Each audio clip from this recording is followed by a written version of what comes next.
এর মতো ছাগল কেন নিতে পারবে না? আমার কথা বোঝেন নাই? এইটাই বলে শয়তান বলেছে, তার ডান সাইড থেকে আমি ধোকা দেব, বাম দিক থেকে ধোকা দেব, সামনের থেকে ধোকা দেব, পিছন থেকে ধোকা দেব, চতুর্দিক থেকে ধোকা দেব, যাতে করে সে জাহান্নামের আগুনে যায়, আপনাকে ভালোবেসে মানার মতো মানতে না পারে।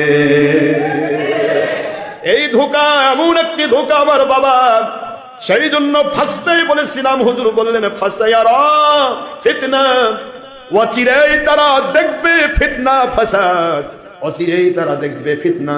ইসলাম মানবে, ইসলাম নিয়ে মানুষের মধ্যে দাঙ্গা হাঙ্গামা সৃষ্টি করবে, উপরে ইসলামের লেবেল লাগাবে, নিচে ইসলাম নাম করে মানুষের কাছে ধোকা দেবে। হাজার ধোকা এই বাংলার জমিনে, সারা পৃথিবীর বুকে ইসলাম নিয়ে যত ধোকা নাই, তার চাইতে বড় ধোকা আছে বাংলার জমিনে।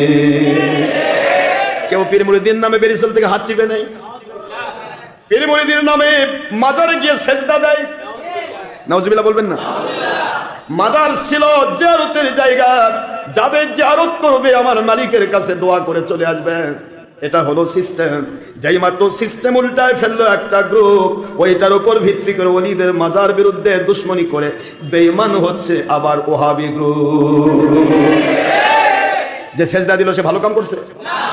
সে তো মানুষকে ধোকা দিল। আমার বাবাজিরা, ইসলামকে ধোকার কাজে ব্যবহার করা হয়েছে। এটাই আমি বলতেছিলাম, হুজুর বললেন কুল্লু উম্মতি ইয়াদখুলুনাল জান্নাতা ইল্লা মান আবা। কেন মান আবা ইয়া রাসূলুল্লাহ সাল্লাল্লাহু আলাইহি ওয়াসাল্লাম কয়লা মান আতানি দাখালাল জান্নাহ ওয়া মান আসানি ফাকাদ আবা। এ দুনিয়ার মুমিন, প্রতিটা উম্মত আমার জান্নাতে যাবে, জান্নাতে যাবে, জান্নাতে যাবে। আমার উম্মত জান্নাতি না হওয়া পর্যন্ত আমি কিয়ামতের দিন আমি আল্লাহর কাছে মাথা তুলব না, সিজদা থেকে মাথায় তুলব না। আমার প্রত্যেকটা উম্মত জান্নাতে যাবে। ব্যাখ্যায় গেলে বহুদূর।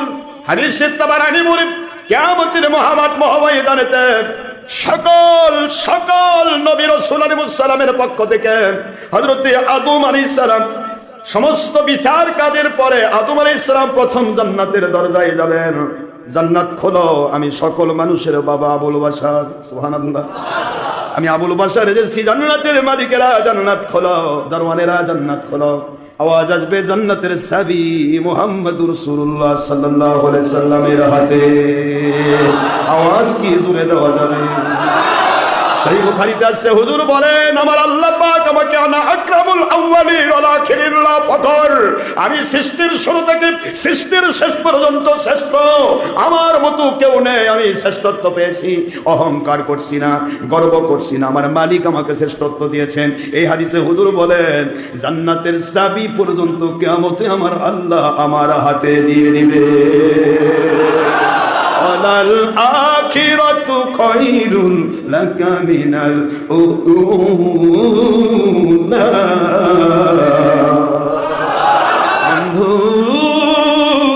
দুনিয়াতে দাঁত মোড়ক ভেঙেছে, দুনিয়াতে মাথার হেলমেট ভেঙে মাথা বেরদে রক্ত ফিনকিতে বের হয়ে গেছে, দুনিয়াতে তাইফের ময়দানে কাফের মুশরিকদের মার খেয়ে আপনার শরীর মোবারকের রক্ত ধরে মুজা, চামড়ার মুজার সাথে পা মোবারক জমাট হয়ে রেখে গিয়েছে।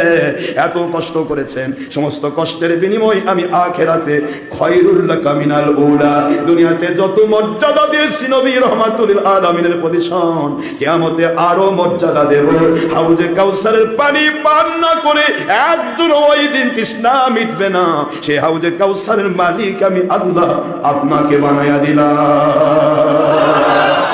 নারায়ে তাকবীর, নারায়ে রিসালাত। আল্লাহ ওলি হকের দাস সিদ্দিক আকবর শরীফের মুর্শিদ কিবলা।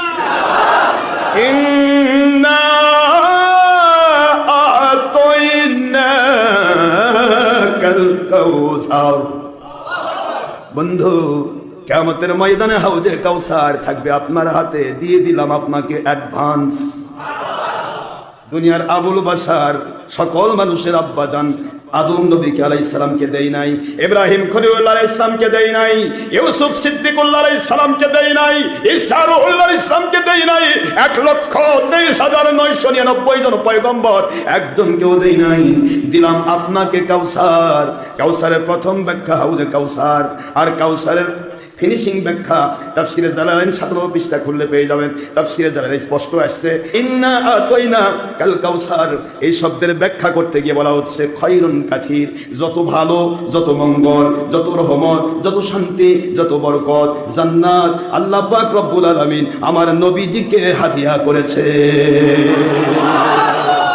আপনি তাফসীর পড়ুন, তাফসীর কুরতুবী পড়ুন, খাজান পড়ুন, বাগাবী পড়ুন, সফাতুত তাফসীর পড়ুন, তাফসীর ইবনে আব্বাস পড়ুন, বাংলাদেশে তাফসীরের সবচেয়ে বেশি প্রচলিত সব মাদ্রাসায় পড়ে তাফসীর জালালাইন শরীফ পড়ুন, তাহলে পেয়ে যাবেন আমার নবীকে কি দেওয়া হয়েছে। কিন্তু তারপরও তো কয় নবী আমাদের মতো।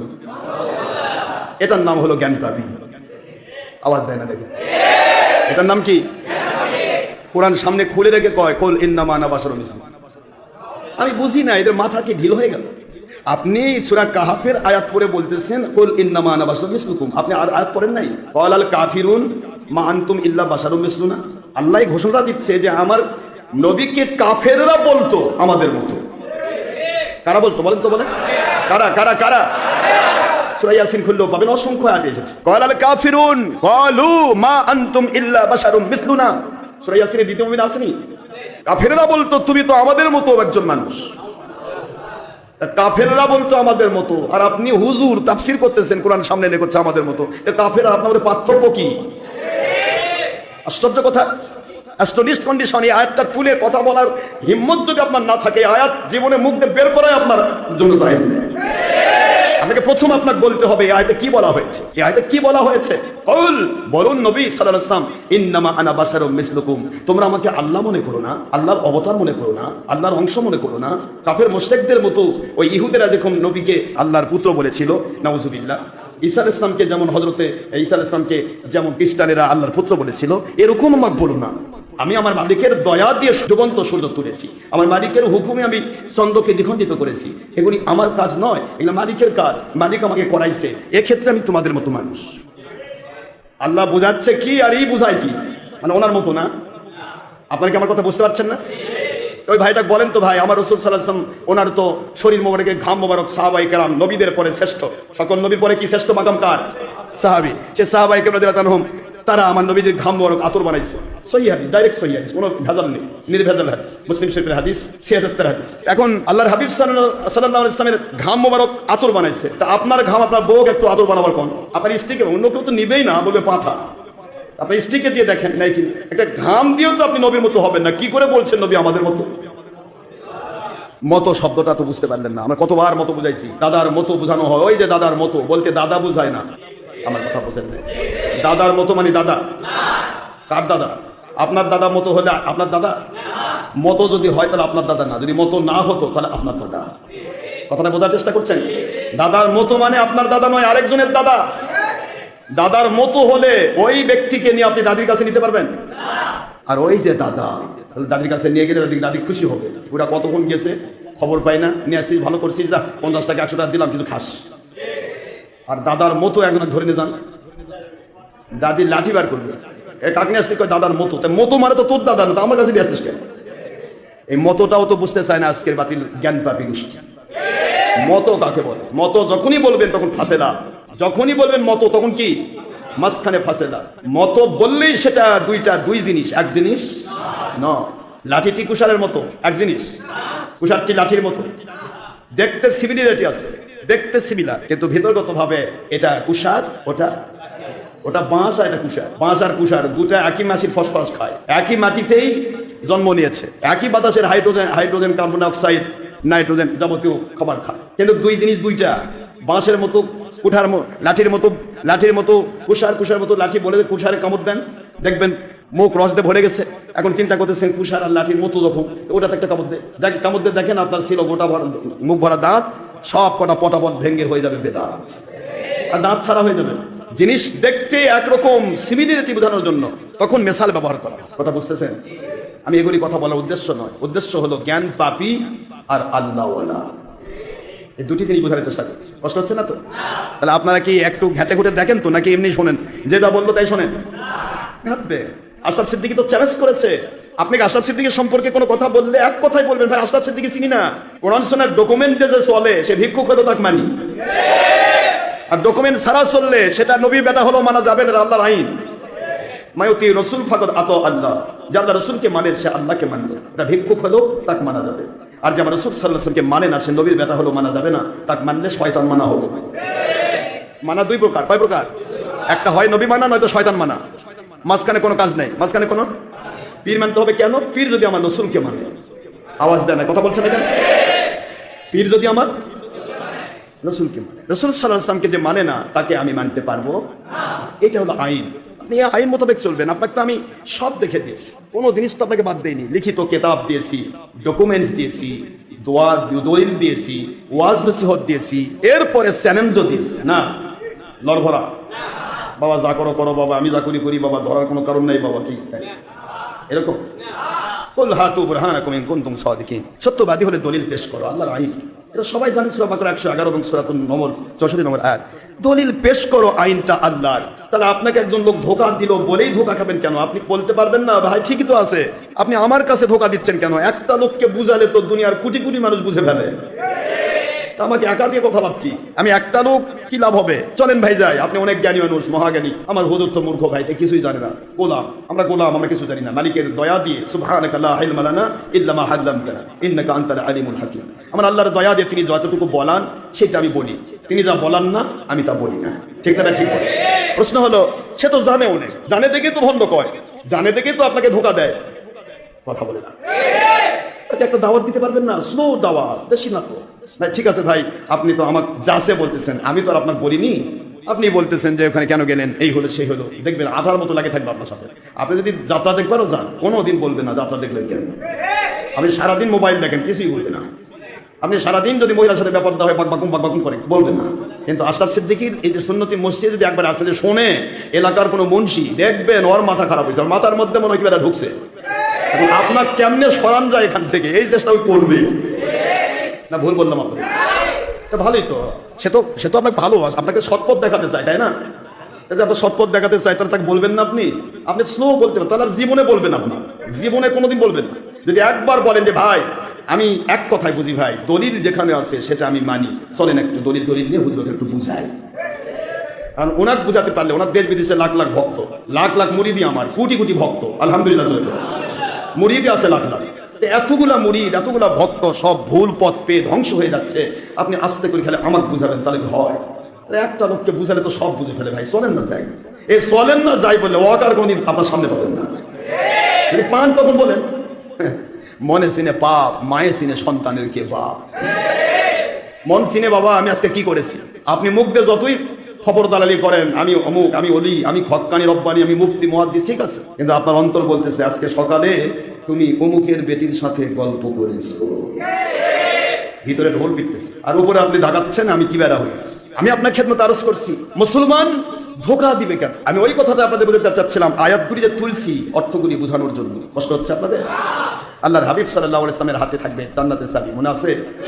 আদম আলাইহিস সালাম বলবেন সকল নবী রাসূল আলাইহিমুস সালামকে নিয়ে আমি এসেছি, জান্নাত খুলে দাও। বলে হুজুরের কাছে চাবি। আল্লাহর বন্ধু কোথায়? বলে এখনো তিনি হাসরের মাঠে সিজদায় রত, যতক্ষণ তার উম্মতের ফিনিশিং জান্নাতের ফয়সালা না হবে তিনি জান্নাতের দরজা খুলবেন না। মালিক ডাক দেবে, বন্ধু আপনাকে আমি ওয়াদা করেছিলাম, ইয়া আইয়ুহান নবিয়্যু হাসবুকাল্লাহু ওয়া মান ইত্তাবা'আকা মিনাল মুমিনিন। ও বন্ধু, সূরাতুল আনফালের 64 নম্বর আয়াতে কারিমা দিয়া ওহী এক মতলু দিয়া আমি আপনাকে আদেশ করেছিলাম, যারা আপনাকে ভালোবেসে মানার মতো মানবে, সুবহানাল্লাহ, যারা আপনাকে ভালোবেসে মানার মতো মানবে, আমি তাদের জন্য যথেষ্ট হয়ে যাব। আমি সূরাতুল আল ইমরানের 31 নম্বর আয়াতে বলেছিলাম, ফাত্তাবিউনি ইউহিব্বুকুমুল্লাহ। আল্লাহকে ভালোবাসার দাবি যদি করতে চাও, আল্লাহর ভালোবাসার পাওয়ার আশা যদি করতে চাও, তাহলে আমার নবী সাল্লাল্লাহু আলাইহি ওয়াসাল্লামকে ভালোবেসে মেনে নাও। আমার রাসূল সাল্লাল্লাহু আলাইহি ওয়াসাল্লামকে ভালোবেসে মেনে নিতে পেরেছো, ইউহিব্বুকুমুল্লাহ, তোমাকে আমি নগদে ভালোবাসা দিয়ে দিচ্ছি, জান্নাতে ঢোকান পর্যন্ত ভালোবাসা দিতেই থাকবো। আর শয়তান ইবলিসের তাড়নায় যতগুলি ভুল ত্রুটি গুনাহ খাতা হয়ে যেতে থাকবে, তুমি ইচ্ছা করে গুনাহ করবে না, কোনো মুমিন গুনাহ করার মধ্যে ডুবে থাকবে না। যদি গুনাহ হয়ে যায় অনুশোচনা না করে পারবে না, তওবা না করে পারবে না। ও আমার রাসূল সাল্লাল্লাহু আলাইহি সাল্লাম, কুল ইন কুনতুম তুহিব্বুনাল্লাহ ফাত্তাবিউনি ইউহিব্বুকুমুল্লাহ ওয়া ইয়াগফির লাকুম যুনুবাকুম ওয়াল্লাহু গফুরুর রহিম।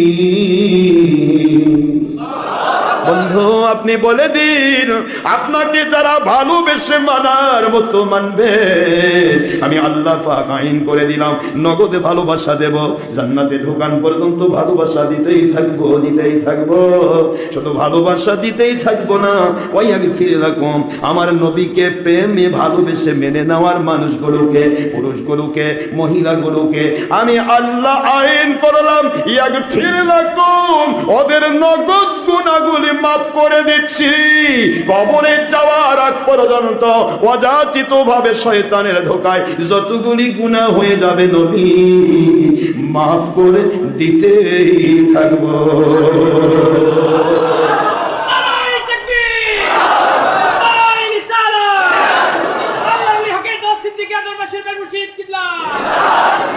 মাফ করে দিতেই থাকবো। ওয়ায়াগফির লাকুম, ইয়াগফিরের মধ্যে কয়টা কাল? আওয়াজ দেন, কেবলই তো বুঝালাম। মুজারের ভিতরে কয়টা কাল থাকে? হাল, মুস্তাকবিল, প্রেজেন্ট এন্ড ফিউচার। বর্তমানে ক্ষমা করছি, আর তাদের মৃত্যু পর্যন্ত, যেহেতু আমি ভালোবাসার ওয়াদা করেছি, মৃত্যু পর্যন্ত অযাচিত গুনাহগুলি মাফ করে দিতেই থাকবো। এখন কি হলো? আল্লাহু গফুরুর রহিম, আর আমি আল্লাহ তাদের উপরে দয়ালু, ক্ষমাশীল হয়ে যাব। আমার বন্ধু, আয় আমার হাবিবি, আজকে আপনি মাথা মোবারক তুলুন, সুবহানাল্লাহ। আমার ওয়াদা মোতাবেক আপনার উম্মতেরা যারা, ইয়া আইয়ুহান নবী হাসবুকাল্লাহ ওয়া মান ইত্তাবাআকা মিনাল মুমিনিন, আপনার জন্য যেমন আমি যথেষ্ট, আপনাকে ভালোবেসে মানার মতো মানবে যারা, মিনাল মুমিনিন, মন দিবেন, মিনাল মুমিনিন, খুব খেয়াল করবেন। এতগুলোর মধ্য থেকে, খুব খেয়াল করবেন, বগুড়াবাসীর মধ্য থেকে 10 জনের জন্য বোম বরাদ্দ দেওয়া হলো। কথা বলছেন? বগুড়াবাসী কি খেয়াল 10 জন আছে? বগুড়াবাসীর মধ্য থেকে, কথা কি বুঝতেছেন?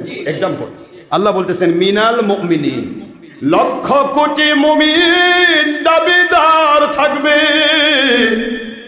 কোরআন মানার দাবিদার থাকবে, হাদিস মানার দাবিদার থাকবে, আল্লাহ মানার দাবিদার থাকবে। ও বন্ধু, আপনাকে অনেকেই ভালোবেসে মানবে না। এই জন্য লক্ষ কোটি মুমিনদের মধ্য থেকে যারা আপনাকে ভালোবেসে মানার মতো মানবে, আমি আল্লাহ ওয়াদা করেছি আজকের দিনে তাদের জন্য যথেষ্ট হয়ে গেলাম।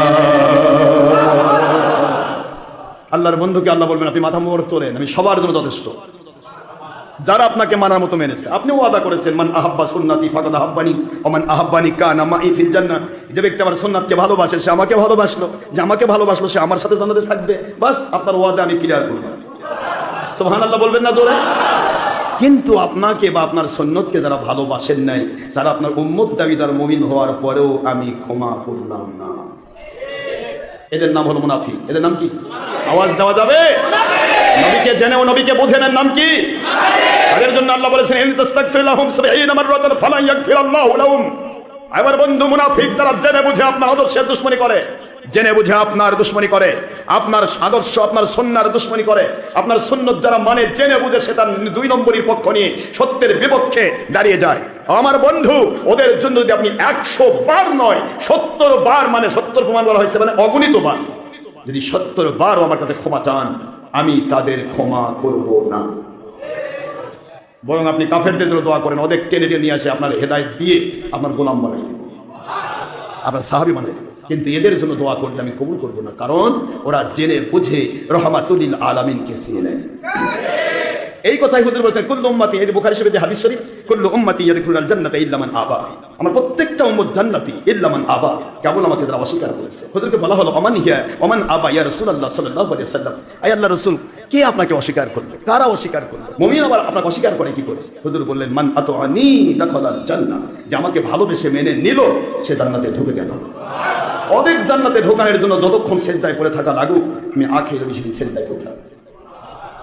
আমাকে যারা ভালোবেসে মেনে নিয়েছে তাদের জান্নাতে নেওয়ার জন্য যদি যতক্ষণ সেজদায় পড়ে থাকা লাগুক, আমি কিয়ামতের জান্নাতে সেজদায় পড়ে থাকব। আমার জন্য আল্লাহ রেখে দিয়েছেন আসা আইয়াব আসাকা রব্বুকা মাকামা মাহমুদা, আমার আল্লাহ তার আরশে আজিমের পাশে আমার মাকামে মাহমুদে ডাকবেন, আসুন বসুন। আমি বলবো ততক্ষণ বসবো না, সেজদায় পড়ে থাকবো যতক্ষণ আমাকে ভালোবেসে মান্যওয়ালাদেরকে আপনি জান্নাতি ঘোষণা না দিবেন। একটা আওয়াজকে জোরে দেওয়া যাবে? জোরে। আমাকে ভালোবেসে মান্যওয়ালা পুরুষ হোক মহিলা হোক, তাদেরকে আপনি জান্নাত না দিবেন ততক্ষণ আমি মাকামে মাহমুদে বসবো না। আল্লাহ পাক রব্বুল আলামিন হুজুরকে বলবেন, হুজুর আখির রাসূল সাল্লাল্লাহু আলাইহি ওয়াসাল্লাম আমার বন্ধু, আমার রাসূল, ঠিক আছে আমি আল্লাহ কবুল করে নিয়েছি। জোরে বলা যাবে? তাহলে বুখারীর হাদিসও বলল নবী মানতে হবে ভালোবেসে, তাহলে জান্নাত। এখানে প্রমাণিত হলো কুল্লু উম্মতি ইয়াদখুলুল জান্নাহ ইল্লা মান আবা। এখানে খুব খেয়াল করবেন, সূক্ষ্ম তত্ত্ব, খুবই সূক্ষ্ম। রাসূল মানার ক্ষেত্রটা দেখেন। কেউ সারা জীবন কোরআন মানার দাবি করে সে মুমিন হবে না যতক্ষণ রাসূল না মেনেছে। সে সারা জীবন যদি হাদিস মানার দাবি করে মুমিন হবে না যতক্ষণ সে রাসূল না মেনেছে। আপনি প্রশ্ন করে হাদিস মানা মানে রাসূল মানে নো। রাসূল সাল্লাল্লাহু আলাইহি ওয়াসাল্লামকে মানা মানে আমার রাসূলকে ভালোবেসে মানতে হবে। ভালোবাসা ছাড়া মানার কোনো ভ্যালু নেই। আপনি নামাজে দাঁড়াবেন, আল্লাহ রাগ করে দাঁড়াইছি, আল্লাহকে তো কিয়ামত পর্যন্ত নামাজে দাঁড়িয়ে থাক, তোর নামাজ আমি নেব না। কথা বলছেন না কেন? এই জন্য ধরছি কান, ও মালিক কান ধরলাম, আমি অপরাধী গুনাহগার, এবার হাত বাঁধলাম আসামি, সেজদায় যাচ্ছি, সুবহান রাব্বিয়াল আযীম প্রথমে পড়তেছি রুকুতে, আল্লাহ আপনি মহান, আমি দেখেন বেঁকা, কি অর্ধেক আসি অর্ধেক নাই, আর আপনি হলেন মহান, আমি অর্ধেক আসি। এবার গেলাম সেজদায়, সুবহান রাব্বিয়াল, দেখেন আল্লাহ আমার যাওয়ার আর কোনো জায়গা নাই, নিচে অধ, এর নিচে আর যাওয়ার জায়গা থাকলে সেখানেই যেতাম, আর তো নাই জায়গা আমার, এখানেই শেষ। আর আপনি হলেন আলা আলা আলা, আপনি উচ্চের উচ্চ, উচ্চের উচ্চ। ওজনে বলা যাবে সুবহানাল্লাহ। মালিককে অনুভূতির মধ্য দিয়ে যখন আপনি মহব্বত করে আমাদের দাঁড়িয়ে যাবেন, মালিক সাথে সাথে আপনার জীবনের গুনাহ মাফ করে জান্নাতে ঘোষণা দিয়ে দিবেন। আর আপনি যখন আমি আল্লাহ আদেশ করছে তাই করছি, দাঁড়া আল্লাহু আকবার, আর আমাকে দে দৌড়, রাগ করছি, আল্লাহকে তোর রাগের নামাজ তোমার দরকার নেই, তোমার নামাজ আমার দরকার নেই, তো তোমার দরকার আছে সেই নামাজ খুশু ওয়া খুজু, বিনয় থাকবে, নম্রতা থাকবে, ভদ্রতা থাকবে। সুবহানাল্লাহ বলেন না তো? এই জন্য আমাদের মাসলা এসেছে প্যান্ট শার্ট ইন করে নামাজের দ্বারা নামাজ হবে না। কারণ যখন প্যান্ট শার্ট ইন করা থাকে, ইন বোঝেন নাকি, প্যান্টের মধ্যে ঢুকে দিয়ে বেল মারে দিয়ে আল্লাহু আকবার, কেউ আবার এখানে বেড়েছে, আমি বুঝি না টানে ধরে কেন। আচ্ছা আপনারা স্বাভাবিকভাবে হুজুর সাল্লাল্লাহু আলাইহি ওয়াসাল্লাম বলেছেন ডান কবজির উপর হাত থাকবে, এটা 3 আঙ্গুল হাতের উপর দিলেন, 2 আঙ্গুলে ধরলেন, এবার দেন তো সাড়ে দেন তো, দেখেন কত যায়, জানতো না? এখন আপনি যদি কোন যে আমি টানে ধরবো এখানে, তো মাথা তোলেন, টেনে ধরার তো কথা নেই, এখানে কথা আছে আপনি এখানে ধরে ছেড়ে দিবেন, আলটিমেটলি নাভি নিচে যাবে, এটাই সুন্নাত। টেনে ধরা আসলো কবে থেকে জানেন? টেনে ধরা এসেছে মাত্র 200 বছর। কথা বলেন কয়শো বছর বললে তোমার খারাপ করবে। টেনে ধরা এসেছে কয় বছর? 200 বছর হলো মোহাম্মদ বিন আব্দুল ওয়াহাব নজদির গোষ্ঠীর জন্ম। এই প্রথম ব্যক্তি যে প্রথম এই নামাজ হাফ চালু করেছে। এখন আমরা অবশ্য 150 বছর হচ্ছে আমরা, তাই না? না 1500 বছর? জোরে বলে না কেন? মোহাম্মদ বিন আব্দুল ওয়াহাব নজদিও একটা ইমাম, তার মাযহাবের নাম ওয়াহাবি মাযহাব। আওয়াজ দেয় না? কি মাযহাব? যদিও দাবি করে আমরা মাযহাব মানি না, কিন্তু মোহাম্মদ বিন আব্দুল ওয়াহাব নজদি কি নবী না আল্লাহ? তাক মানা মানে কি? তার আদর্শ মানা মানে কি? তাকে যারা আজকে বলছে মুজাদ্দিদ, কি মুজাদ্দিদ উনি? মানে সাহাবায়ে কেরামের মতের বাইরে গিয়ে যে তাজদিদ হয়, এটা মুজাদ্দিদ হয়? 4 সাহাবী 4 ইমামের মত যেটা, সেটা আমার নবীজি পাক সাল্লাল্লাহু আলাইহি সাল্লাম সাহাবায়ে কেরামের 4 প্রকার ব্যাখ্যার নামান্তর। আওয়াজ দেন, জোরে বলেন। এই 4 মাযহাব, ইমাম আবু হানিফা রাহমাতুল্লাহি আলাইহি আযম, ইমাম আহমদ বিন হাম্বল রাহমাতুল্লাহি, ইমাম মালিক রাহমাতুল্লাহি, শাফিঈ রাহমাতুল্লাহি, 4 মাযহাবের 4 প্রকার ব্যাখ্যা, তাদের নিজস্ব গড়া নয়, এটা সাহাবায়ে কেরামের ব্যাখ্যা। যেহেতু আল্লাহর হাবিব বলেছেন আসহাবি কুল্লুহুম কান্নুজুম বিআইহিম ইক্তিদাইতুম ইহতিদাইতুম, আমার প্রত্যেকজন সাহাবী একজন করে নক্ষত্র, যাকেই তোমরা অনুসরণ করবে সঠিক পথ পেয়ে যাবে। সাহাবীদের মধ্যে ইসলামী শরীয়তের ব্যাখ্যা কয়টা হয়েছে? 4 প্রকার। কথা বলছেন না কয় প্রকার? এই 4 প্রকার ব্যাখ্যার একটা ব্যাখ্যা নিলে অসম্পূর্ণ থাকবে। এই জন্য 4 প্রকার ব্যাখ্যা এক জায়গায় করে হয় আহলে সুন্নাত ওয়াল জামাত। মা আনা আলাইহি ওয়া আসহাবি, এই আসহাবির ভিতরে যেহেতু হুজুর বলেছেন আমার সমস্ত সাহাবী নক্ষত্র, তাহলে আসহাবির মধ্যে থাকতে গেলে আসহাবি মানে ওয়াল জামাত, আর আহলে সুন্নাত হচ্ছে মা আনা। আমি আহলে সুন্নাত ও আসহাবি মানে ওয়াল জামাত, আহলে সুন্নাত ওয়াল জামাত। এখন আহলে সুন্নাত ওয়াল জামাত হতে গেলে একদিকে আমার রাসূল সাল্লাল্লাহু আলাইহি ওয়াসাল্লাম আদর্শ লাগবে, আরেকদিকে সাহাবায়ে কেরামের ব্যাখ্যা লাগবে। জোরে বলতে হবে সুবহানাল্লাহ। তাহলে সাহাবায়ে কেরামের ব্যাখ্যা হয়েছে কয় প্রকার? এই 4 প্রকার ব্যাখ্যা এক জায়গায় এনে হয়েছে 4 মাযহাব। 4 মাযহাব মানা মানে হলো সাহাবী মানা, আর হুজুরের ইয়া হলো সাহাবায়ে কেরামের ব্যাখ্যা। এই 4 মাযহাবের বাইরে যেটাই তৈরি হবে সেটাই হবে এক্সট্রিমলি সরি 72। এই 4 মাযহাবের বাইরে যেটা হবে যেটাই হোক, যেটাই বের হোক, গবেষণার নতুন কিছু নেই, গবেষণা যুগ যুগ ধরে যাচ্ছিল সেটাই থাকে। আপনারা কি আমার কথা মন খারাপ করছেন? তাহলে আমরা ইসলামকে ইসলামের ধারায় দেখছি না। হুজুর বললেন কুল্লু উম্মতি ইয়াদখুলুনাল জান্নাহ, প্রত্যেকটা উম্মত আমার জান্নাতে যাবে ইল্লা মান আবা, কেবল আমাকে অস্বীকারকারী ছাড়া। হুজুরকে বলা হলো কে অস্বীকারকারী? ওমান হিয়া ইয়া রাসূলুল্লাহ সাল্লাল্লাহু আলাইহি ওয়াসাল্লাম, বুখারীর ইবারত, ওমান হিয়া ইয়া রাসূলুল্লাহ সাল্লাল্লাহু আলাইহি ওয়াসাল্লাম, হে আল্লাহর রাসূল কে অস্বীকারকারী? এই যে কে অস্বীকারকারী, এখানেও কিন্তু সাহাবায়ে কেরাম নবীকে ডাক দিয়েছে ইয়া রাসূলুল্লাহ, আওয়াজ দেন কি কি। এখন যে হুজুর জ্ঞান তাফিরা করছে ইয়া রাসূলুল্লাহ বলাই যাবে না, তাহলে বুখারীর ইবারত ফেলে দেব? স্বয়ং সাহাবায়ে কেরাম ডাকতেছে ইয়া রাসূলুল্লাহ। কোনদিন সাহাবায়ে কেরাম আইয়ুহান নবী বলে ডাকেন নাই। আইয়ুহান নবী ডাকটা আল্লাহর, কথা বলেন কার? কার ডাক? কার ডাক? একটু মন দা যাচ্ছে? একটু দেরি হলে কি কষ্ট হচ্ছে আপনাদের? ক্ষুধা লাগছে? হ্যাঁ, যদি একটা মাসলা শিখেন 500 রাকাত নফল নামাজ আছে উত্তম বল। আর যারা বলবেন আমাদের টাইম পার হয়ে গেছে তাদের একটু বলবেন হুজুর আমাদের হুজুর তো একবার বুখারী মুসলিমের হাদিসে 7 দিয়ে দিয়েছেন আমাদের, তা আপনি তার 7টা দেননি, তা আপনি যদি থাকে তাহলে আমাকে একটা দেন, তাহলে আমি একটু দেখি যে আপনারটা ঠিক না ওনারটা ঠিক। একটাই পড়ুক, দেড়টাই পড়ুক, চারটাই পড়ুক, সেটা প্রশ্ন নয়। প্রশ্ন হলো তার সরাসরি দলিল নেই। সরাসরি টাইম মেনটেন করে, কাঁটা ফলো করে, ঘড়ির কাঁটা ফলো করে নামাজ পড়ানো, এটা এ যুগের সবচেয়ে বড় নামাজের বেদাত। বেদাত ফিস সালাত, এটা মনে রাখবেন ভালো করে। বেদাত ফিস সালাতের ভিতরে এটা সবচেয়ে বড় বিদাত। কারণ হুজুর সাল্লাল্লাহু আলাইহি ওয়াসাল্লাম কোনোদিন কোনো ঘড়ি ফলো করেননি, কোনো ঘড়ির কাঁটা ফলো করে হুজুর নামাজ পড়েননি। হুজুর নামাজ পড়াইছেন বুখারীর ইবারতে আসেন জাওয়াল ফলো করে। জাওয়াল, সূর্য হেলে গেল, নামাজের ওয়াক্ত শুরু হলো। সূর্য হেলে গেল, পশ্চিম আকাশে হেলে গেল, কি হলো? ইলা ওয়াক্তিল আসর, ইলা ওয়াক্তিল আসর। এই ডাইরেক্ট হাদিসের বাইরে বানানোর গল্প করিনি আমি। ইলা ওয়াক্তিল আসর, আসর শব্দটা নবীর হাদিসের ভিতর 76 সহিহ সনদের হাদিস। হুজুর বলতেছেন জাওয়াল থেকে নামাজের ওয়াক্ত শুরু হলো ইলা ওয়াক্তিল আসর, আসরের ওয়াক্ত পর্যন্ত আমি নবী ওহীর বিধান দিয়ে যোহর জুমার নামাজ ওয়াক্ত দিয়ে দিলাম।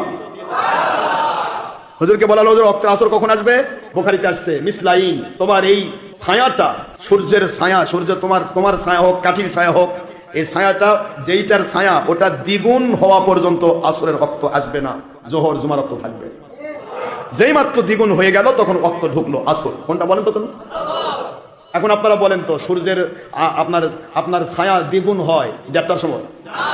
ফিনিশিং হলো হুজুর বলেছেন আবরিদু ফাইনাল হাররাতা ইয়াতি মিন ফাইহিল জান্নাহ, ডাইরেক্ট বুখারী। হুজুর বলেন তোমরা নামাজটা এইভাবে পড়ো যে সময় সূর্যের তেজ কমে গিয়ে ঠান্ডা হয়ে যায়।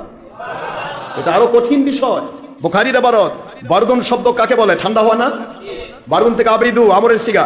হুজুর বলেন মুস্তাহাব আমল যদি নিতে চাও, জোহর জুমার ওয়াক্ত যদি তোমরা আমি নবীজির সুন্নাহর সিস্টেমে মুস্তাহাব আমল নিতে চাও, তাহলে তোমাদেরকে একটা আইন দিচ্ছি, সূর্যের তেজ যখন কমে ঠান্ডা হয়ে যাবে তখন নামাজ পড়বে। আপনি ইন্টারন্যাশনাল সকল জ্যোতির্বিজ্ঞানীকে অর্ডার করেন, এখন তো নেটে আছে, নেটেই বলেন, এআই কে বলেন, দিয়ে দেবে কখন সূর্যের তেজ কমে ঠান্ডা হয়। পৃথিবীর কোন দেশে 3টার আগে সূর্যের তেজ কমে ঠান্ডা হয় না। 3টা পর্যন্ত সূর্যের তেজ বাড়তেই থাকে, 3টার পর থেকে কমা শুরু হয়।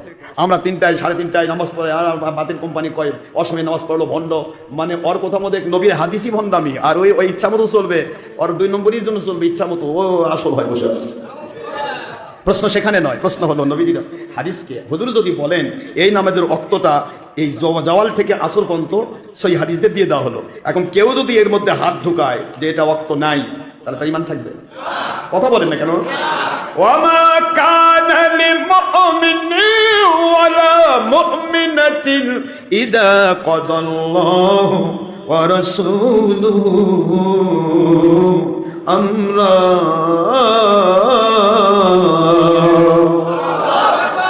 সূরাতুল আহজাব 33 নম্বর সূরা 22 নম্বর পারার সেকেন্ড পেজ, আয়াত শরীফ নম্বর 36। মদিনায় অবতীর্ণ আইন আমার আল্লাহ বলে, সহজ ভাষা বাবারা, বানানো গল্প নয়। ওয়ামা কানা লিল মুমিনিন ওয়ালা মুমিনাতিন ইযা কাদাল্লাহু ওয়া রাসূলুহু আমরা, আল্লাহ এবং আল্লাহর হাবিব, আল্লাহ যদি কোনো ফয়সালা দেন কোনো বিষয়ে, অথবা আল্লাহর হাবিব সাল্লাল্লাহু আলাইহি ওয়াসাল্লাম যদি কোনো ফয়সালা দেয়, দুটাই ওহী, দুটাই কি? এই ফাইসালার মধ্যে কোনো আঙ্গুল ঢোকানো, ইশারা ঢোকানো, কথা ঢোকানো, ইচ্ছা ঢোকানো, নিজের ব্যক্তিগত মত ঢোকানো, দলীয় মত ঢোকানো, এইটুকু চেষ্টা যদি কেউ করে, এটা মুমিন থাকবে না, হয়ে যাবে বেঈমান। কি হয়ে যাবে? এখন আপনারা বলেন তো, নবীজির কথায় হাত দেওয়া যাবে? আমাদের ত্রুটি বিচ্যুতি থাকতেই পারে। আপনি নামাজে ঢুকতেছেন, বের হয়ে গেলেন, আলহামদুলিল্লাহ নামাজ হয়েছে, আমি বলবো নামাজ হয়নি, কিন্তু সময় যে যত বেশি দিবে তার মূল্য আছে না নাই? প্রতিটা ঘন্টার বিনিময়ে আপনি পাচ্ছেন 700 ঘন্টার সমান। কয়শো ঘন্টা? তাহলে আপনি 700 ঘন্টার সময়, আমি 1 ঘন্টার সময় বেশি দিতে পারি, 700 ঘন্টা আমি মালিকের কাছে বুঝে দেবো। আমি তো কোনোদিন বলি নাই আমি 1 ঘন্টা বেশি দেবো, আপনারা 10 টাকা দিয়েন, বলছি? তাহলে না হয় ওরা আমার বিরুদ্ধে মিথ্যা কথা কইছে, ভণ্ড দেখছেন, টাকা পাওয়ার আশায় ঘন্টা বেড়ে দেয়। আমি যে বাড়াইলাম, আমি কি আশায় বাড়াইলাম? তাহলে আমার বিরুদ্ধে বলা মানে কি? আমার বিরুদ্ধে তো হচ্ছে না, আমার নবীজির বিরুদ্ধে হচ্ছে। নবীজি পাক সাল্লাল্লাহু আলাইহি ওয়াসাল্লাম যা দিয়েছেন তাই তো হবে, আপনার ইচ্ছা মতো তো হবে না। আপনি বলতে পারেন ভাই আমাদের নামাজ হচ্ছে, সবার নামাজ হচ্ছে, তাহলে আপনারটা যদি 4টায় হয়, তাহলে আমারটা 3টায় হবে না কেন? শুধু আসর নামাজ না আসলেই হলো, আওয়াজ জোরে হবে না? আপনারটা হবে, আমারটা হবে না। আপনারটা হক্কানি আলেম আর আমারটা ভণ্ডামি। এগুলা কি? নিজ ইচ্ছা মতো তো কিছু বলতে পারেন না। আপনি বলতে পারেন ভাই আমি ডায়াবেটিস রোগী, খুদে লাগছে, খাবো, খাই আসেন, ক্যান্টিন আছে, সমস্যা আছে? আপনার তো সমস্যা নেই, আপনার অসুবিধা হচ্ছে আমি জানি, কারণ সবাই 1:30টার মধ্যে ভাত খায় অভ্যাস, আশাশি তারা খায় না, সারাদিন বোঝা থাকে। এখন আপনার ভাবতে না ক্ষুদা লাগে, কি করি, হুজুর যায় ছাড়ে না। হুজুর ছাড়ে নাকি হুজুরের স্বার্থ না আপনার স্বার্থ? আপনাদের স্বার্থ না এটা? কিয়ামতে বুঝতে পারবেন বাবা, এই প্রতিটা ঘন্টার বিনিময় কত পাবেন। যাক, কষ্ট দেই না। তাহলে বুখারী শরীফে হাদিসে বোঝানো হলো, ইয়া রাসূলুল্লাহ বলা যাবে? হুজুরকে জিজ্ঞাসা করে, ওমান আবা ইয়া রাসূলুল্লাহ সাল্লাল্লাহু আলাইহি ওয়াসাল্লাম, আল্লাহর হাবিব কে অস্বীকার করবে? হুজুর মান আতাআনি, নুনে বেকায়া মুতাকাল্লিম। আপনি ইংরেজি আরবি গ্রামার থেকে যারা কাজা জানা আছে তারা বুঝবে। নুনে বেকায়া মুতাকাল্লিম যেখানে থাকে সেখানে বোঝায় কেবলমাত্র উনি, কেবলমাত্র, আওয়াজ দিবেন, নুনে বেকায়া মুতাকাল্লিম, কেবলমাত্র আমি নবীরকে যারা ভালোবেসে মেনে নিল, দাখালাল জান্নাত, জান্নাতে ঢুকে গেল।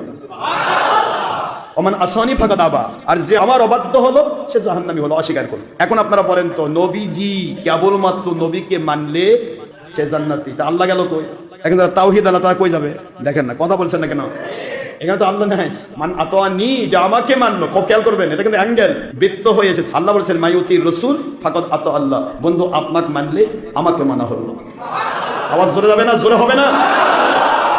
সূরা নিসা 80 নম্বর আয়াত এখানে সেটিং হবে। এটা হুজুর বলেন মান আতাআনি, যে আমাকে মানলো সে জান্নাতে ঢুকলো। কোন আল্লাহ বলতেছেন মাইউতি রাসূল ফাকাদ আতা আল্লাহ, যে আপনাকে মানলো সে আমাকে মানলো। ঢুকে গেল আল্লাহ পাক, ঢুকে গেলেন কোরআন, ঢুকে গেল হাদিস, ঢুকে গেল ইসলাম। ইসলাম বলেন, কোরআন বলেন, আল্লাহ বলেন, তাওহীদ বলেন, বেলায়েত বলেন, সবকিছু ঢুকেছে আখেরি রাসূলের রিসালাতকে মানার ভিতরে। জোরে বলতে হবে সুবহানাল্লাহ। নাকি আল্লাহ ডাইরেক্ট পাওয়া যায়? এইটাই আল্লাহ বুঝাইছেন। তাহলে কোরআন বললো, আল্লাহ পাক বলতেছেন আমার রাসূল মানলে আমাকে মানা হয়। হুজুর বলেন আমাকে মানলে জান্নাত, আমার অবাধ্য হলে জাহান্নাম। আজ বাংলাদেশে যারা কয় যে কোনো কিছুই হতো না যদি নবী না হতো, জাল কথা, জাল হাদিস, বেটা তুই জাল, তোর গোষ্ঠী জাল, তোর 14 গোষ্ঠী জাল।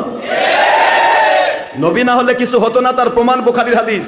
নবী না হলে জান্নাতি হতো না। মান আতাআনি দাখালাল জান্নাহ, আমি নবীকে মানলে জান্নাত, আমার নবী অবাধ্য হলে জাহান্নাম। তাহলে জান্নাতও হতো না, জাহান্নামও হতো না আখেরি নবী ছাড়া। আওয়াজ জোরে হবে, জোরে। এখন আপনি যে বলেন দুনিয়া, আমার আল্লাহর হাবিব বলছেন জান্নাতের হাজার হাজার জানলা থাকবে, কমের পক্ষে 500টা দরজা থাকবে এক একটা জান্নাতে। এখন একটা দরজা থেকে আরেক দরজা পর্যন্ত দ্রুতগামী ঘোড়াতে উঠে যদি কেউ চালানো করে, কন্টিনিউ 500 বছর চললে পরের চৌকাট পাবে না। তাহলে এই জান্নাতের যদি কয়েক হাজার জানলা থাকে, তাহলে জানলাগুলো কত বড় হবে? এই জানলাগুলোর শিক আছে, শিকগুলি কি মেটাল দিয়ে তৈরি তা হুজুর বলছেন না। হুজুর বলছেন যে শিকগুলির একটা শিকের দাম হবে না, গোটা আসমান জমিনের সব বিক্রি করে দিবে।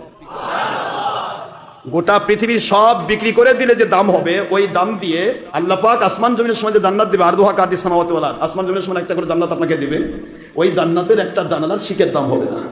তাহলে ওই জান্নাতি আমার নবী মানলে জান্নাত, নবীর অবাধ্য হলে জাহান্নাম। জান্নাতও নবীর জন্য, জাহান্নামও নবীর জন্য। তা দুনিয়া আবার কই থাকলো? আওয়াজ দেয় না। আমরা সবই আপনাকে প্রমাণ দিব বুখারী মুসলিম হাদিস থেকে। তো সহিহ হাদিস চাচ্ছেন তো? সহিহ হাদিস দিয়ে দিব। কোরআন শরীফ আয়াত চাচ্ছেন? কোরআন শরীফ আয়াত দিয়ে দিব ইনশাআল্লাহ। শুধুমাত্র আপনি মানার মতো মানসিকতা থাকতে হবে। আর যদি ইসরে পাকা হন, সারা বছর সারা মাস ধরে সারা রাত ধরে আপনাকে নিয়ে বিচার বসেছে, মেম্বার এসেছে, চেয়ারম্যান এসেছে, এমপি এসেছে, সবাই এসে বোঝাচ্ছে, রাত 10টা থেকে 1টা বেজে গেল। ফিনিশিং কি? আপনার বাড়ির পাশে তাল গাছটা, ওটা বসিরউদ্দিন প্রমাণ হয়ে গেল, সাক্ষী হয়ে গেল, সব হয়ে গেল। লাস্টে আপনি বলতেছেন এমপি সাহেব, চেয়ারম্যান সাহেব, মেম্বার সাহেব, আপনার বিচার খুব সুন্দর, একেবারে কোনো ভেজাল নাই, তবে তাল গাছটা আমার। আমার কথা বুঝতে পারছেন? আপনার তাল গাছটা যে বসিরের, আপনার নয়, এইটার জন্য এতক্ষণ বিচার। বোঝেন না আমার কথা? বোঝেন নাই? বিচারটা কিসের জন্য? আপনার তাল গাছ নিয়েই তো। আপনি আব্দুল করিম, আপনার তাল গাছ নয়, আপনি দখল করে আছেন। তাল গাছটা আসলে কার? বসিরের। এখন আমরা এসেছি বিচার করতে, এমপি আসলো, মন্ত্রী আসলো, যাই কে আসো, 3 ঘন্টা 4 ঘন্টা বিচার করার পরে ফিনিশিং হলো, দলিল প্রমাণ সব সাবেত হয়ে গেল, বিচারও রায় হয়ে গেল বসিরের পক্ষে। আপনি আব্দুল করিম, আপনার পক্ষে নয়। এখন আপনি বলতেছেন আপনার বিচার সব ঠিক, কোনো সমস্যা নাই, তবে তাল গাছটা আমার। এটা হলো? আমরা যদি আপনাকে হাজার পূজায় কোরআন হাদিস গুলে গুলে খাওয়াই, আপনি যদি কোন আমারটাই ঠিক আপনারটা ভুল, তাহলে হবে? আসেন, যদি আমরা খালি সঠিক দেখাবেন, আপনার আমরা তওবা করে হাত ধরে আপনাকে মাথার তাজ বানায় শ্রদ্ধা করবো। আর আমরা ভুলের আছি, তওবা করবো। আর আপনি একটু খালি রেডি হন, ভাই আমি ভুলের মধ্যে আছি, তওবা করে রেডি হন, আসলটা মানতেছেন, তাহলে তো হয়ে যায়। তাহলে তো এত কিছু বলতে হয় না, বন্ধ মন্দ, এটা ওটা, মানুষকে ধোকা দেওয়া, মাহফিল হলে বন্ধ করার চেষ্টা করা, ঘুষলে ঘোরা, এত এত এত বেইমানির দরকার নাই তো, একদিনে ফয়সালা হয়ে যায়। ঠিক না? ঠিক বলুন। মূল কথা বাবা, জেনে বুঝে আবু জাহেল নবীকে মানে নাই, জেনে বুঝে এ যুগের নবীর গোলামদের কেউ এ যুগের বাতিল কোম্পানি মানবে না। এটাই নিয়ম। আল্লাহ বলবেন, বন্ধু সেজদা থেকে মাথা উঠান। মনে আছে? আপনার উম্মতদের যারা আপনাকে ভালোবেসে মেনে নিয়েছিল, আমি তাদের জন্য যথেষ্ট হয়ে গেলাম। ওদেরকে ইয়া আইয়ুহান নবী হাসবুকাল্লাহ ওয়া মানিত্তাবাআকা মিনাল মুমিনিন।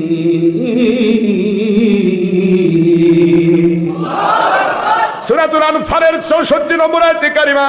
ও আমার বন্ধু, মাথা উঠান, আপনার উম্মতের জন্য আমি হয়ে গেছি, যারা আপনাকে ভালোবেসে মানার মতো মেনেছে, জান্নাত ঘোষণা দিয়ে দিয়েছি। আল্লাহর বন্ধু এবার মাথা মুবারক তুলবেন, আল্লাহ পাক রব্বুল আলামিনের কাছে ডাক দিবে, বেলাল, ও সাইয়্যিদিনা বেলাল, কালো বেলাল কই? আসুন, আজকে আমি যে উটের উপর চড়ে জান্নাতের তালা খুলতে যাব, ওই উটের লাগাম ধরে থাকবে আমার বেলাল। আওয়াজ জোরে জোরে, যাকে কালো বলে মানুষ উল্পাল্টা করেছে। বেলাল যখন আসবেন, আল্লাহর বন্ধু বলবেন, বেলাল লাগাম ধরো, আমার উটের লাগাম ধরবে আমার বেলাল। আর উটের পা চামড়া গোস্তের হবে না, জবরদস্ত পাথরের। উটের পাটা কিসের হবে? জান্নাতের জবরদস্ত পাথরের। এই উটটি নিয়ে বেলাল রাদিয়াল্লাহু আমার নবীজি পাক সাল্লাল্লাহু আলাইহি ওয়াসাল্লামের লাগাম, উটের লাগাম ধরে নেবেন। একসাথে বেলাল আমার নবীর সাথে জান্নাতে ঢুকে যাবে, আর নবীজির সাথে তাকে মাননেওয়ালা সকল উম্মত একসাথে জান্নাতে ঢোকার পরে অন্য সকল নবী জান্নাতে ঢোকার অনুমতি পাবে।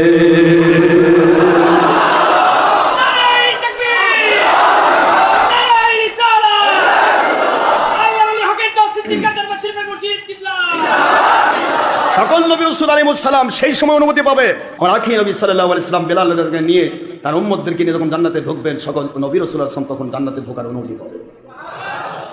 সব নবী জান্নাতি, তাতে সন্দেহ নাই, কিন্তু আখি নবী সাল্লাল্লাহু আলাইহি সাল্লামের আগে নয়। বলবেন হুজুর এখন কোথায় আছে? এখন সবাই জান্নাতের নিয়ামত পাচ্ছেন, কিন্তু জান্নাতে ডাইরেক্ট কেউ ঢোকে না। জোরে বলা যাবে সুবহানাল্লাহ? তো আমরা সবাই বোঝার চেষ্টা করবো বাবারা, অনেক কথার কোনো শেষ নেই। শুধু এইটুকু বলতে চাই, কেউ ধোকা দিলে গ্রহণ করবেন? ধোকা দিলে চ্যালেঞ্জ করুন। আশরাফ সিদ্দিকী তো আর মরে যায় নাই, নাকি ইন্ডিয়া পাচার হয়ে গেছে?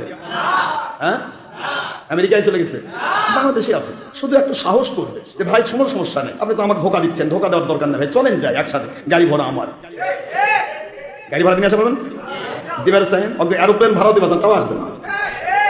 যদি বলেন যে ভাই হেলিকপ্টার নিয়ে আসতেছি, ওঠেন, চলে হুজুর কাছে যায়, কয় দরকার না ভাই আমার হেলিকপ্টার, চেক করে দেখেন।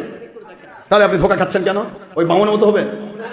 বামন ধোকা খাবেন না, খবরদার। সত্যের উপর টিকে মরতে হবে। আপনি যখন উঠেছেন আল্লাহর সন্তুষ্টির উপর, তখন আপনাকে ধাক্কা দিয়ে কূপে ফেলার চেষ্টা করবে শয়তান। আর যে ওঠে নাই সে তো কূপেই আছে, ওর ফেলাবে কোথায়? ওর কাছে যাওয়াই তো শয়তানের লস। কথা বলছেন না কেন? এই জন্য বাবারা, আমি কাউকে নেগলেক্ট করি, আমার নবীকে মানে সে যে ভিক্ষুক হয়, সে আমার মাথার তাজ। হুজুর তো হুজুরই, আলেম তো আলেমই, আলেম তো মাথার তাজ হবেই। আর যে আমার নবীকে মানে না, সে নবীর বেটা হলেও তার সাথে আমার কোনো সম্পর্ক নেই। সে নবীর বেটা হতে পারে, সে নবী নয়। কথা বলছেন নাই? আল্লাহ বোঝার তৌফিক দান করুন। এখন আমরা রমজান মুবারক পার হয়েছে, আপনাদের এ মাসে একটা কাজ আছে না নেই? মান সামা রমাদানা, বলেন মান সামা রমাদানা থুম্মা আতবাআহু সিত্তাম মিন শাওয়াল কানা কাসিয়ামিদ দাহর। সুবহানাল্লাহ। হুজুর সাল্লাল্লাহু আলাইহি সাল্লাম সিহাসিত্তার সহিহ তিরমিজি, আবু দাউদ, মুসলিম শরীফের হাদিস প্রমাণ করে। হুজুর বলেন, দুনিয়ার মানুষেরা রমজান মুবারকের রোজা রাখার পর শাওয়াল মাসের 6টি রোজা যদি রমজানের সাথে যদি তোমরা মিলিত করতে পারো, রমজানুল মুবারকের রোজার সাথে আরো 6টি রোজা যদি শাওয়ালকে যোগ দিতে পারো, তোমরা সারা বছর রোজা রাখার সওয়াব পেয়ে যাবে। গোটা মাস, একটা মাস আমরা রোজা রেখেছি, এই মাসে 6টা রাখার চেষ্টা করব। আমাদের জন্য তো কঠিন না, আপনারা তো সাপ্তাহিক সোমবার রাখেনি। আমার মুরিদরা সোমবার রাখেন না? কাজ সুন্নাত, হুজুর প্রতি সপ্তাহে রাখতেন। আমি গত সময়তেও বলেছি, ইন্টারন্যাশনাল সকল মেডিকেল সায়েন্টিস্টরা বলছেন ফাস্টিং এর বিকল্প নাই ডায়াবেটিস কমাতে। ডায়াবেটিস হোক, হাই প্রেশার হোক, আপনার টেনশন হোক, কিডনি পচা হোক, এই আপনার হার্টের ব্লক হোক, সব কিছুর ব্যাপারে প্রথম প্রাধান্য দিয়েছে ফাস্টিং। তাদের ভাষায় ফাস্টিং, আমাদের ভাষায় কি? জোরে বলুন, রোজা। আপনি রোজা রাখার বিকল্প নেই, সুস্থ থাকা। এদের সপ্তাহে একটি রোজা কমপক্ষে রাখেন। আপনার ভিতরের যত রকমের বিষক্রিয়া রয়েছে স্টমাকের ভিতরে, সব বিষক্রিয়াগুলি, টক্সিনগুলি বের হয়ে যাবে। সুবহানাল্লাহ বলেন জোরে। সপ্তাহে কমপক্ষে সোমবার দিন, হুজুর বলেছেন সোমে ইয়াউমুল ইসনাইন, সোমবার দিন রোজা রাখো। কারণ আমি নিজে এই দিন রোজা রাখি। কেন? ফিহি ওয়ালিদতু, এই দিন আমি নবীর মিলাদ হয়েছে। হুজুরের মিলাদের দিন হুজুর নিজে রোজা রেখে আমল দেখ শিখাচ্ছেন, আর বাংলার জন্য মনীষীরা কয় কিসের আবার মিলাদ? এদিন আমার জন্ম হয়েছে, এর উপর ভিত্তি করে মিলাদ। এই মিলাদের দিন উপলক্ষে আমার উম্মতেরা তোমরা রোজা রাখবে। হুজুর বলে একটি রোজা রাখবে, সপ্তাহে গেল 7 দিন, রোজা রাখার সওয়াব পাবে 10 দিন। আরেকটা আছে সোমবার। হুজুর বলেছে সোমবার আর বৃহস্পতিবার তুরাদু আমালুকুম আলাইয়া, তোমাদের আমলগুলি আমার কাছে পেশ করা হয়, আর আমি আমার মালিকের কাছে সমীপে পেশ করি। আমি চাই যেদিন আল্লাহর সামনে তোমাদের আমল নামা পেশ করা হয় সপ্তাহে, ওই দিনটা তোমরা রোজা রাখো, আমার মালিক তার রহমতের দৃষ্টি দিয়ে তোমার জীবনের গুনাহ মাফ করবে। এই জন্য সোমবার বৃহস্পতিবার আমরা রোজা রাখি স্বাভাবিকভাবে। আর সব মাসে তো 3টা আছে। কয়টা? আইএবেজের রোজা 3টা। কয়টা রাখেন না মিসাই? আশরাফ সিদ্দিকীর কথা শুনলে ভালো থাকবে। আমার দিকে তাকান, আমার মাথা থেকে পা পর্যন্ত তাকান। এই বলিটা 52 বছর হয়ে গেল, এখনো পর্যন্ত আমার মালিকের দয় কোনো রোগ ঢোকেনি। কোনো খাওয়া দাওয়ার সিস্টেম যদি লেস করেন, তাহলে আপনার 1000 রকমের রোগ ঢুকবে, 1000 রকমের রোগ ঢুকবে, আপনি বিপদে পড়বেন। পায়ে হাত দিয়ে বলি, আমি যা যা বলছি আপনারা চলুন, একদিকে জান্নাতের দরজা খুলবে, আরেকদিকে আপনার শরীর সুস্থ থাকবে, মৃত্যু করবে ইনশাআল্লাহ। বলুন, মেদ বাড়বে না, ডায়াবেটিস হবে না, হাই প্রেশার হবে না, প্রতিটা দিক থেকে আপনি কন্ট্রোল থাকবেন ইনশাআল্লাহ। আপনি কমপক্ষে সপ্তাহে 2টা রোজা রাখার চেষ্টা করুন, মাসে 3টা। আইএমএস সপ্তাহে 2টা রাখলে 8টা হয়ে গেল, 4 দুগুণ 8টা, মাসে 3টা 11টা। আরে 30-এর 11টা রোজাই হয়ে যাচ্ছে। আপনি কেমনে ভিতর ঢোকে অসুখ, আমি তো বুঝি না। আরে এত বড় পেট হবে, এখানে থাকবে, এখানে চুলকাবে, এটা কেমনে হয়? কিভাবে সম্ভব? আমি আপনাদের অনুরোধ করছি, হিসাব মতো চলুন, আপনাকে আল্লাহ সাহায্য করবে। হুজুর সাল্লাল্লাহু আলাইহি সাল্লামের মেদ ছিল ডায়াবেটিস, হাই প্রেশার। নবীজি পাক সাল্লাল্লাহু আলাইহি সাল্লাম 63 বছর বয়স কাল পর্যন্ত আমার নবীজির শরীর মোবারকে কোনো রোগ ছিল না। এত জোরে বলা যাবে সুবহানাল্লাহ? এই জন্য বলছি, আপনাকে আমাকে যে আইনগুলি দেওয়া হয়েছে শুধু আমাদের সুস্থ রাখার জন্য, তাহলে রোজা রাখবেন, ঠিক তো? ইনশাআল্লাহ। আর এ মাসের 6টি রোজার জন্য বলছি, এটা বেশি অতিরিক্ত রাখবে না। এই মাসটার মধ্যে সপ্তাহে সোমবার রাখলে 4 সোমবারে 4টা, 4 বৃহস্পতিবারে 4টা, 8টা তো এমনি হয়ে যাচ্ছে। মাসের মধ্যে 6টা হলে ওটাও হলো, এটাও হলো। সুবহানাল্লাহ বলেন। এরপরে আয়াবেজের রোজা তো হুজুর সাল্লাল্লাহু আলাইহি ওয়াসাল্লাম খাস সুন্নাত। প্রত্যেক আদম আলাইহিস সালাম থেকে শুরু করে সকল নবীর জীবনে ছিল আয়াবেজের রোজা 13, 14, 15। সুবহানাল্লাহ বলেন। হুজুর বলছেন মাসে 3টি রোজা রাখবে তোমরা, প্রতি মাসে পুরা মাস খেয়ে খাবে সারা দিন ধরে, কিন্তু তোমাদের রোজা রাখার সওয়াব হবে। 3টা রোজার বিনিময়ে গোটা মাস রোজা রাখার সওয়াব। কিয়ামতে আপনি উঠবেন, আপনি রোজায় ছিলেন, আপনি খাননি। কি ব্যাপার খাননি? আমি রোজা রাখছি 3টা, 3 10 30টা। মান জা বিল হাসানাতি ফালাহু আশরু আমসালিহা। সূরাতুল আনামের 160 নম্বর আয়াত খুলে পাবেন। আল্লাহ বলেন কমের পক্ষে 10 গুণ দিব একটা নেক আমল। 5 ওয়াক্ত নামাজ পড়বে, 50 ওয়াক্ত নামাজ প্রতিদিন পড়েছো, কিয়ামতে তার সওয়াব পেয়ে যাবে। 1 ঘন্টা টাইম কোন আল্লাহ ওয়ালার কাছে গিয়ে দিবে, তোমাকে 700 ঘন্টা টাইম দেওয়ার সওয়াব দেওয়া হবে। এক জামানা সোবতে বাউলিয়া বেহতের যে 7 ছলে তোয়াত পেরিয়া, কোন হক্কানি আলেম ওলিয়া উলিয়ার চেহারার দিকে তাকিয়ে আল্লাহ পাওয়ার আশায় যদি 1 ঘন্টা তাকিয়ে থাকো, এই তাকিয়ে থাকা কিচ্ছু না, কোনো আমল নয়, শুধু তাকিয়ে দেখবে। এই দেখার বিনিময়ে তোমাকে 100 বছর বেরিয়া কবুলযোগ্য নফল নামাজ রোজার উত্তম বদলা দেওয়া হবে, কারণ তুমি আল্লাহ পাওয়ার আশায় আল্লাহ ওয়ালার দিকে তাকিয়েছো। জোরে বলেন সুবহানাল্লাহ। এই জন্য আল্লাহ ওয়ালাদের কাছে যেতে শয়তান ধোকা দেয়। শয়তান ডানে বামে থেকে ধাক্কা দেবে কেন? কখনো হুজুরের মাথায় বর করবে, কখনো আপনার মায়ের মাথায়, কখনো আপনার বাপের মাথায়, কখনো আপনার বন্ধুর মাথায়, কখনো আপনার সহপাঠীর মাথায়, সহযোগীর মাথায়। কথা বলছেন না কেন? চতুর্দিক থেকে শয়তান ধোকা দিয়ে ধাক্কা মারবে আপনাকে, ধাক্কা মারবে সত্য থেকে সরানোর জন্য। সরে গেলে তো শয়তান লাভ ফেলে দিছে আমার কূপে। আর যদি না সরতে পারেন, জিহাদের সোয়াব পেয়ে জান্নাতে যাবে। সত্য ভোলা যাবে না বাবা। আপনি আশরাফ সিদ্দিকী ভুলে যান, কোনো আপত্তি নেই, কিন্তু আশরাফ সিদ্দিকী যে আদর্শ দেখাইছে হকের দাওয়াত, এই আদর্শ ভুলবেন না। আমার ভুলে যান, আমার কোনো দরকার নাই। আমার আল্লাহ এবং নবীর পক্ষে থাকেন, তাহলে আমার পক্ষ। আমার আল্লাহ এবং নবী থেকে সরে যাবেন, আপনি আমার বাবা হলো, আপনি আমার পক্ষ নন। এটা মনে রাখবেন ভালো করে, এটা আমার জিন্দেগি, ইটস মাই লাইফ। তো তাহলে রোজা আমরা এ মাসে রাখবো তো? হ্যাঁ, মাসে তো প্রায় শেষের দিকে যাচ্ছে, সামনে আইবেজ আসবে। আপনারা আইবেজে 3টা রাখলে আর 3 সপ্তাহে 3 সোমবার রাখলে হয়ে গেল। আর যাদের ফরজ রোজা বাদ গেছে ওটা আগে করতে হবে। ফরজ রোজার কোনো, অনেকে কয় যে 6টা রাখলে ফরজ হয়ে যায়, না। ফরজ এক জিনিস, নফল এক জিনিস। ফরজ আপনাকে রাখতেই হবে। নফল যদি সারা জীবন না রাখেন কোনো গুনাহ হবে, বললে সওয়াব হবে। এই মাসে 6টি রোজা রাখলে, এখানে ইস্পাহানিতে আল্লাহর ওলি এবং লাওয়াকিহুল আনওয়ারে ইমাম ইসমাঈল রাহমাতুল্লাহ তিনি উল্লেখ করেছেন যে আসলে রমজান মোবারক 30 দিন 30টা মাস, 30টা রোজাও যদি হয় 30 10 300, 10 গুণ কত? 300 দিনের গুনাহ মাফ হয়। আর 6টা রোজা রাখলে আরো 6 10 60, 360 হয়ে গেল। সুবহানাল্লাহ। অনেকে বলে 365 দিন, যে 5 দিন তো রোজা রাখা হারাম। কথা বলে 5 রোজা রাখা কি নিষিদ্ধ, তাহলে 360। আবার বুদ্ধি যদি বেশি করেন বলবেন যে যদি 29 হয়, কিন্তু আপনাকে আরো একটু বুঝতে হবে, সৌর বৎসর 365 দিনে হয়, চন্দ্র বৎসর 354 দিনে হয়। কয়শো দিনে? তা যদি আপনার ধারাও ঠিক থাকে তবু 354 দিন। আপনি দেখেন 29টাও যদি হয় তবু গোটা বছরেই হয়ে যাচ্ছে। সুবহানাল্লাহ বলবেন না তো? সেই হিসাবে আমরা আল্লাহ পাকের কাছে ফরজের পাশাপাশি নফল ইবাদত করব। রাজি তো? আল্লাহ পাক সবাইকে কবুল করুন, আমিন। ওয়া আলাইনা ইল্লাল বালাগুল মুবিন। হাদা মা ইনদা মানফাত ওয়া মা ইনদাল্লাহি ওয়া রাসূলিহি সাল্লাল্লাহু আলাইহি ওয়াসাল্লাম। সুবহানাকাল্লাহুম্মা ওয়া বিহামদিকা আশহাদু